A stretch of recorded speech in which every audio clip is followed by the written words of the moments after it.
হাজৰিকা চেনেলটোৰ অন্য এটা ভিডিঅ'লৈ আপোনালোকক স্বাগতম জনালোঁ। আপোনালোকক ভাল খবৰ দিব গৈ আছোঁ।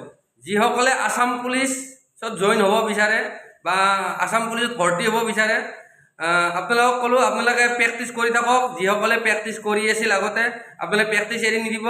আৰু যিসকলে প্ৰেক্টিচ কৰা নাই, নতুনকৈ ভাবিছা বোলে আসাম পুলিচত ইণ্টাৰভিউ দিম বুলি ভাবি আছা, তোমালোকক কৈছোঁ অতি শীঘ্ৰে আসাম পুলিচৰ নিউ ভেকেঞ্চি আৰু আহিব।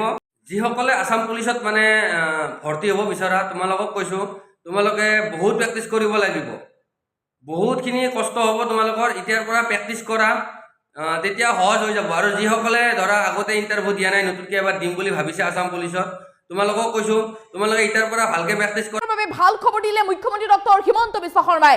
10 অক্টোবৰত একেলগে 40,000 নিবনুৱা যুৱক যুৱতীয়ে লাভ কৰিব চাকৰি। আৰু অক্টোবৰ মাহতে ওলাব আৰক্ষীত নিযুক্তি। গতিকে আৰক্ষীৰ বাবে বিজ্ঞাপন ওলাব, আৰক্ষীৰ চাকৰিৰ বাবে। আপুনি যদি অনুশীলন কৰি আছে, তেন্তে আপোনাৰ বাবে অত্যন্ত ভাল খবৰ আহি পৰিছে। বৃহৎ নিযুক্তি হ'ব, ইয়াৰ উপৰি বৃহৎ চাকৰিৰ বাবে বিজ্ঞাপন ওলাব। এই মুহূৰ্তলৈ অহাৰ চেষ্টা কৰিছোঁ। অক্টোবৰ মাহতে নিবনুৱা যুৱক যুৱতীৰ বাবে আশাৰ খবৰ দিলে মুখ্যমন্ত্ৰী ডক্টৰ হিমন্ত বিশ্ব শৰ্মাই। ৰাজ্যৰ নিবনুৱাৰ বাবে ভাল খবৰ দিলে মুখ্যমন্ত্ৰীগৰাকীয়ে। যথেষ্ট পদ খালী হ'ব। 10 অক্টোবৰত একেলগে 40,000 নিবনুৱাক দিয়া হ'ব চাকৰি। মুখ্যমন্ত্ৰী ডক্টৰ হিমন্ত বিশ্ব শৰ্মাই বৃহৎ মন্তব্য কৰিছে। নিযুক্তিক লৈ মুখ্যমন্ত্ৰীগৰাকীয়ে বৃহৎ ঘোষণা কৰিছে। অক্টোবৰতে পুনৰ ওলাব অসম আৰক্ষীৰ নিযুক্তিৰ বিজ্ঞাপন ওলাব। নিৰ্বাচনী প্ৰতিশ্ৰুতি পূৰণ কৰিবলৈ তৎপৰ হৈ পৰিছে এতিয়া ৰাজ্য চৰকাৰ। সম্পূৰ্ণ স্বচ্ছতা আৰু ন্যায়ৰ ভিত্তিত দিয়া হৈছে নিযুক্তি। ৰাজ্যৰ নিবনুৱা যুৱক যুৱতীৰ বাবে আশাৰ খবৰ দিলে মুখ্যমন্ত্ৰীগৰাকীয়ে। 10 অক্টোবৰত নিযুক্তিৰ সংখ্যাই পাৰ কৰিব 1,60,000 ঘৰ পাৰ কৰিব। আৰু এই কাৰ্যৰ দ্বাৰা চৰকাৰী চাকৰিৰ প্ৰতি যুৱক যুৱতীসকলৰ আস্থা বাঢ়িছে বুলি মুখ্যমন্ত্ৰী ডক্টৰ হিমন্ত বিশ্ব শৰ্মাই মন্তব্য কৰিছে। ৰাজ্যৰ নিবনুৱাসকলক এয়া ভাল খবৰ দিলে ৰাজ্যৰ মুখ্যমন্ত্ৰী ডক্টৰ হিমন্ত বিশ্ব শৰ্মাই। 10 অক্টোবৰত একেলগে 40,000 নিবনুৱা যুৱক যুৱতীক দিয়া হ'ব চাকৰি। আৰু আপুনি যদি অনুশীলন কৰি আছে, যিসকল নিবনুৱা যুৱক যুৱতীয়ে অনুশীলন কৰি আছে, সেইসকল যুৱক যুৱতীৰ বাবে ভাল খবৰ। পুনৰ আৰক্ষীত বৃহৎ নিযুক্তি দিয়া হ'ব। নিযুক্তিৰ বাবে বিজ্ঞাপন প্ৰকাশ পাব। আৰক্ষীত পুনৰ ওলাব, অসম আৰক্ষীতে পুনৰ চাকৰি ওলাব। অক্টোবৰ মাহতে বিজ্ঞাপন প্ৰকাশ পাব। গতিকে যিসকলে অনুশীলন কৰি আছিল, যিসকলে দৌৰা আৰম্ভ কৰিছিল বা দৌৰি আছিল, সেইসকল যুৱক যুৱতীৰ বাবে অত্যন্ত ভাল খবৰ, আশাৰ খবৰ আহি পৰিছে। যিহেতু বহু যুৱক যুৱতীয়ে প্ৰশ্ন কৰি থাকে যে কেতিয়া ওলাব আৰক্ষীৰ বাবে, কেতিয়া বিজ্ঞাপন প্ৰকাশ পাব, কেতিয়া চাকৰি ওলাব আৰক্ষীত, এনেধৰণে প্ৰশ্ন কৰি থাকে। গতিকে সেইসকল যুৱক যুৱতীৰ বাবে ভাল খবৰ। অসম আৰক্ষীৰ নিযুক্তিৰ বৃহৎ বিজ্ঞাপন প্ৰকাশ পাব অক্টোবৰ মাহতে। কেৱল অক্টোবৰ মাহলৈ নতুনকৈ ভেকেঞ্চি ওলাব, CM ছাৰে ক'লে। সেইকাৰণে তোমালোকক কৈছোঁ তোমালোকে এতিয়াৰ পৰাই মানে প্ৰেক্টিচ কৰা, তোমালোকৰ তেতিয়া সহজ হৈ যাব। আৰু যিসকলে প্ৰেক্টিচ কৰি আছা, ধৰা এইবাৰ চিলেকশ্যন নহ'লা, তোমালোকে মনটো ডাউন কৰিব নালাগে। তোমালোকে এইবাৰ ভালকৈ প্ৰেক্টিচ কৰা, ভালকৈ ইণ্টাৰভিউ দিবা। আৰু যিমান পাৰা জল্দি প্ৰেক্টিচ কৰি থাকা, প্ৰেক্টিচটো এৰি নিদিবা। ভালকৈ প্ৰেক্টিচ কৰা আৰু ধ্যান দি প্ৰেক্টিচ কৰিবা। বোলে এনেই আৰু প্ৰেক্টিচ কৰিব লাগে, কৰিম, সেইটো নহয়। ধ্যান দি প্ৰেক্টিচ কৰিবা। বোলে চাকৰি ল'ম বুলিয়ে প্ৰেক্টিচ কৰা, তেতিয়াই চাকৰি পাবা। একদম মানে ধ্যান দি প্ৰেক্টিচ কৰা।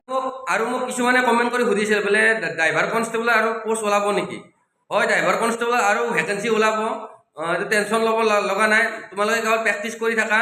আৰু মই এটা কথা কওঁ, আসাম ফৰেষ্টৰ ছোৱালীৰ পোষ্ট ওলায়। আসাম পুলিচৰতো ছোৱালীৰ পোষ্ট বৰ্তমান ওলা নাই বাৰু, কিন্তু আসাম ফৰেষ্টৰ ছোৱালীৰ পোষ্ট ওলায় ড্ৰাইভাৰৰ।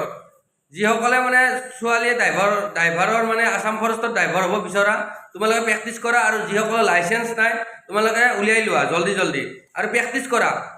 আসাম ফৰেষ্ট আৰু আসাম পুলিচ মোটামুটি একেলগে খোলা দিব। সেইকাৰণে এতিয়াৰ পৰা প্ৰেক্টিচ কৰা। অক্টোবৰ মাহত খোলা দিব, এইটো 100% চিয়'ৰ। যিসকলে আসাম পুলিচত মানে ধৰা ৰিজাল্ট বেয়া কৰি কেনে হতাশাত ভুগি আছা, বোলে আৰু আমাৰ জীৱনটো এনেই যাব আৰু চাকৰি নাপামে, তোমালোকে এইটো একদমেই মানে মনটো ডাউন কৰি নিদিবা। তোমালোকে কেৱল প্ৰেক্টিচ কৰা। হাৰি জিকাৰ হোৱাৰ মজাই নাই। তোমালোকে হাৰি নাযাবা, কেৱল প্ৰেক্টিচ কৰা। আৰু যিসকলৰ ধৰা লাইচেঞ্চ নাই, যিসকলে ড্ৰাইভাৰত আহিব বিচাৰা, তোমালোকে কেৱল লাইচেঞ্চ উলিয়াই লোৱা এতিয়াৰ পৰা আৰু কেৱল প্ৰেক্টিচ কৰা। আসাম পুলিচ ফৰেষ্ট ড্ৰাইভাৰৰ ছোৱালীৰ পোষ্ট ওলাব আৰু ফৰেষ্টৰ ল'ৰাৰো পোষ্ট ওলাব। আৰু পুলিচৰ ড্ৰাইভাৰ কনষ্টেবলৰো পোষ্ট ওলাব এইবাৰ।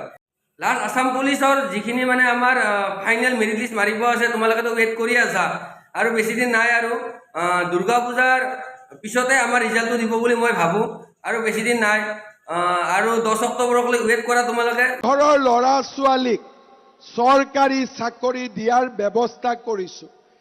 1.5 লাখ ল'ৰা ছোৱালীয়ে চাকৰি পালে আৰু এই 1.5 লাখৰ ভিতৰত 10,000 ল'ৰা ছোৱালী খালি BTCৰ পৰাই চৰকাৰী চাকৰি পালে।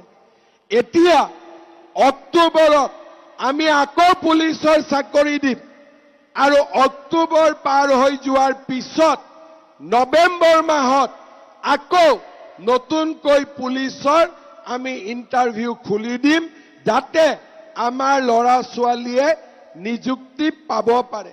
অসমত তৃতীয় আৰু চতুৰ্থ শ্ৰেণীৰ চাকৰি BTCৰ চাকৰি BTCত দিয়ে আৰু অসম চৰকাৰৰ চাকৰি আমি দিওঁ, পুলিচৰ চাকৰি আমি দিওঁ, ফৰেষ্টৰ চাকৰি BTCয়ে দিয়ে।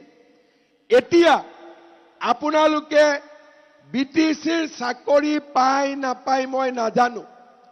অক্টোবৰকলৈ ৱেইট কৰা কেৱল আৰু যিসকলে মানে মনত দুখ কৰি আছা বোলে আমি এবাৰ নাপালোঁ নেক্সট বাৰ কেৱল ট্ৰাই কৰিবা মানে এইটো মজাটোৱে বেলেগ হাৰি হাৰি জিকাটোৰ দৰে হ'বই নোৱাৰে সেইকাৰণে একদম কষ্ট কৰা এইবাৰ ফালি দিয়া